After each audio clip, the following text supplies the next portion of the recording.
Hey guys, I'm Raj and you are here now currently looking at Earth. थोड़ा zoom in करते हैं, थोड़ा और. That's it. Gosh, what a big piece of land over there. They are called by the continents. जिसमें मिला जुला के है ting ting ting ting. Forget it.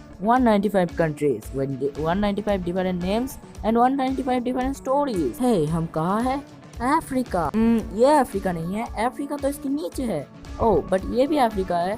I mean, real type Tunisia, name declared from its capital city Tunis, but anciently known as Africa. And the real time Africa is Tunisia के नीचे के नीचे के नीचे. I mean, सबसे नीचे वाला देश ये, जहाँ पे सालों पहले कुछ एवरी टाइप्स ने अपना तंबू गाड़ा और गाड़े रखा जब तक लोगों ने उस पूरे कॉन्टिनेंट का नाम उनके नाम नहीं कर दिया.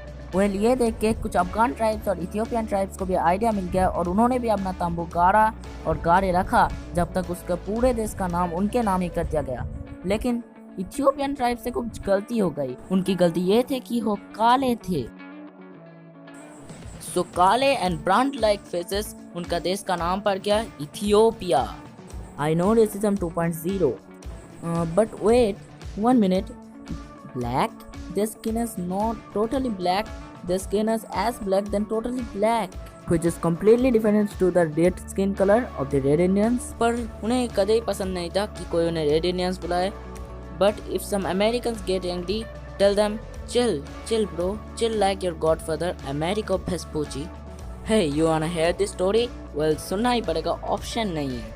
Well, once upon a time, it's not a fairy tale. दूर देश इटली से अमेरिको वेस्पुची निकले अपनी नाव पर.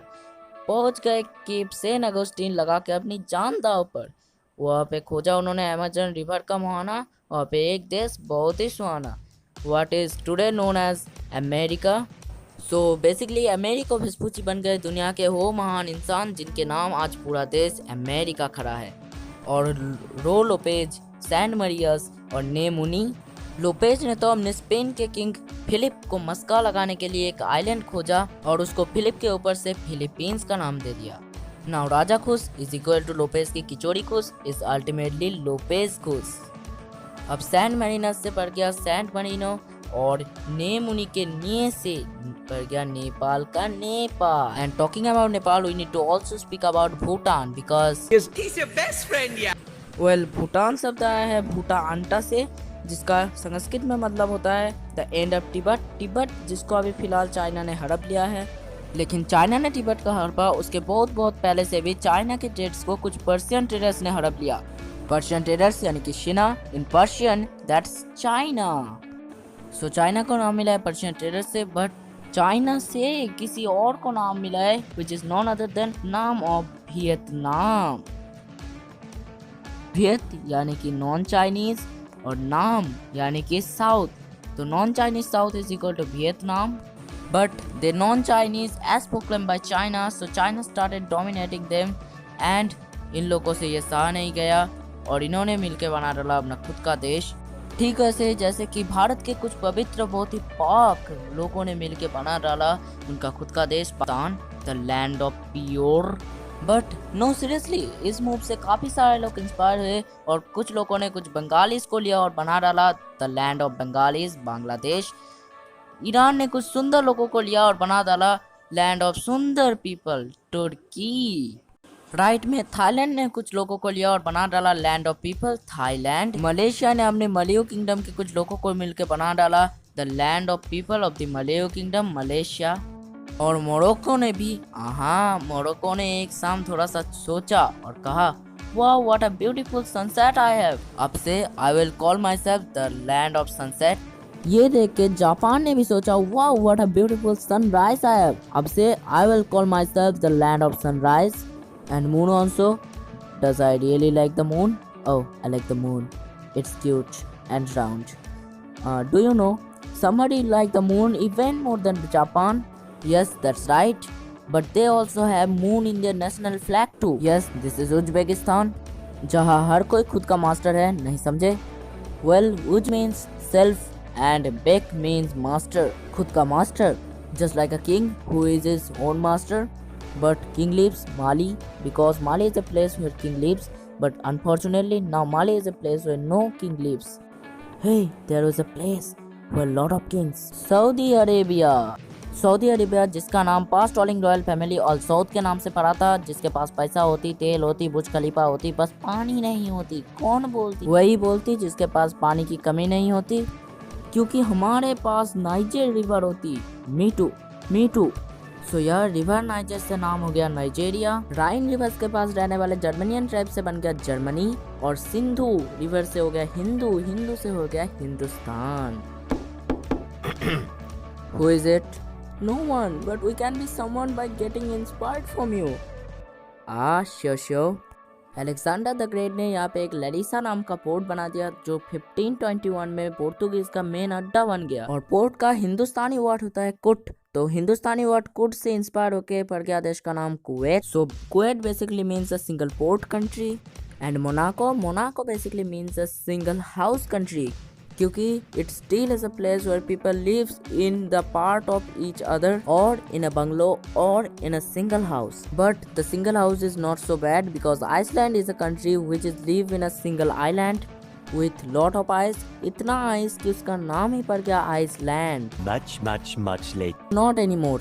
It still give me the feeling of loneliness because it is a single island with sad life, but not so sad because this island soil is fertile soil with high water retention. Well, यहाँ पे ये एक लौता देश नहीं है with fertile soil. Name of Egypt was referred to as Kemet और Kumat, यानी कि black land और fertile soil. And talking about Mexico, so long time ago, the Aztecs were known for their agriculture plus cultivating land plus introduction and irrigation plus drinking swamps plus creating artificial lands on lakes plus 78 complete structure of temple. काफ़ी धार्मिक लगते थे ना। लेकिन Israel ने ज़्यादा नहीं, बस एक देश बनाया अपने धर्म के नाम पे, इसराइल। शब्द का अर्थ ही होता है इजराइल, यानी कि गॉड कंटेंट्स। तो ऐसे देश से आप क्या एक्सेप्ट करते हो? शांति, ऑफ कोर्स, बट अफसोस इनके शब्दकोश में वो शब्द ही नहीं है, क्योंकि इसराइल लड़ते रहता है इराक से, एक ऐसा देश जिसका मतलब होता है लो lands, referring to the fertile land between Tigris and Euphrates river.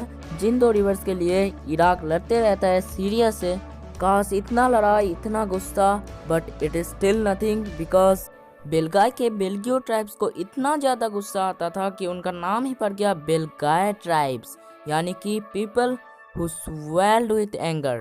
पर पता है उनके देश का नाम क्या पड़ गया? Belgium from Europe.